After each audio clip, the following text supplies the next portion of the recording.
Okay, we're in the kitchen with a good friend of mine and a great chef, James Porter, formerly of Topino, now at Petite Maison, and today he's going to be making some gougeres for us. Chef, welcome to the kitchen. Hey, how's it going? All right.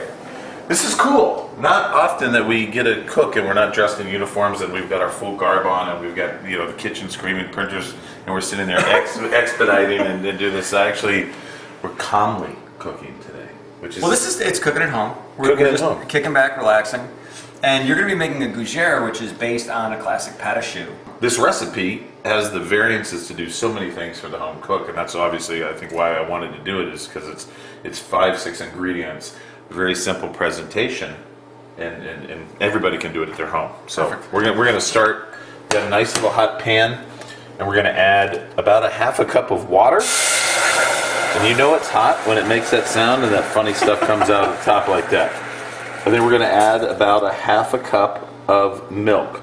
Now, you don't want to substitute it with cream or anything. It's not going to make anything better, but the milk is going to give it some body.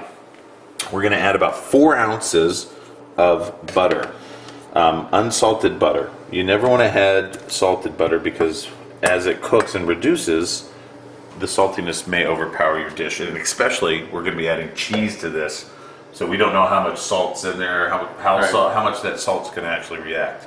Now, you could use all milk in this. You don't need to add the water. Okay.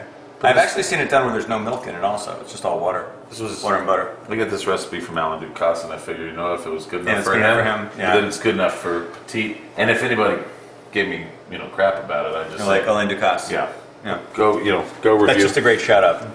Go review him.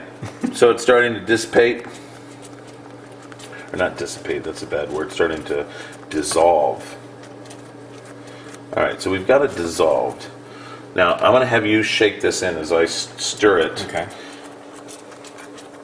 And we're gonna incorporate it. Now, it's gonna, all of a sudden, it's gonna, as you can see, it's starting to get real All right, so it's real tough. starting to cook a little bit, starting to pull away from the sides of the Yeah, pan. and that's the idea. Now, see, we just went from it not being really incorporated to it starting to come together and develop the gluten in there. So now we've got our egg yolks. We've got our pâte à choux base. Now we could make this a sweet pâte à choux, and we would add sugar in with that milk and that butter. And now we would still continue to do this. And we're going to add 1 egg yolk at a time. And he's going to stir and incorporate this. There's one ingredient that I'm sure everybody, some people keep Buckeyes in their pocket. I happen to keep nutmeg, just because that's the kind of guy I am. And at this point, you want to grate nutmeg. Always use whole nutmeg. Gruyere and nutmeg is just a classic. It's like mac and cheese. It just seems like it brings out the nuttiness in the Gruyere. It's unbelievable. Now the cool thing about this is if you make this, you can do this ahead of time. Keep it refrigerated. You could keep it frozen. Pull it out when you have dinner parties.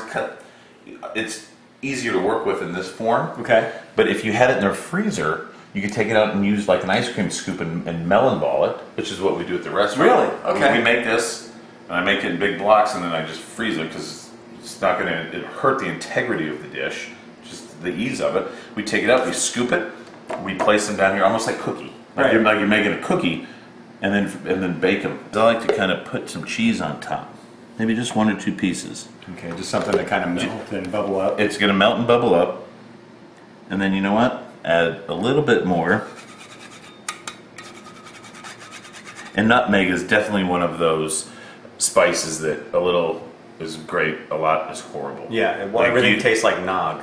Yeah, I mean, Like you're making cheese nog or huff nog.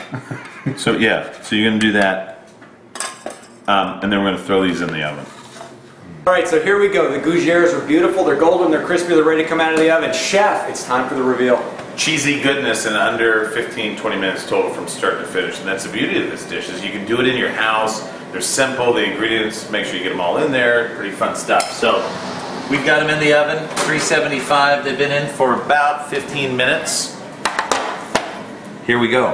And the cool thing about these is they're nice, they're light, they're puffy, and when you break them open, They just have this this really hollow filling in there. Look at that. Just this amazing hollow filling. There's enough of the cheese, the salty on the top. So these are the old world of pretzels. They're like little clouds. Yeah, little puff clouds. Just eating them. I kind of feel puffy. Chef, that's fantastic. That's good. Great recipe. Check out the website for the recipe. Chef, thanks. Give me a Thank you bump. very much. Cheers. Nice.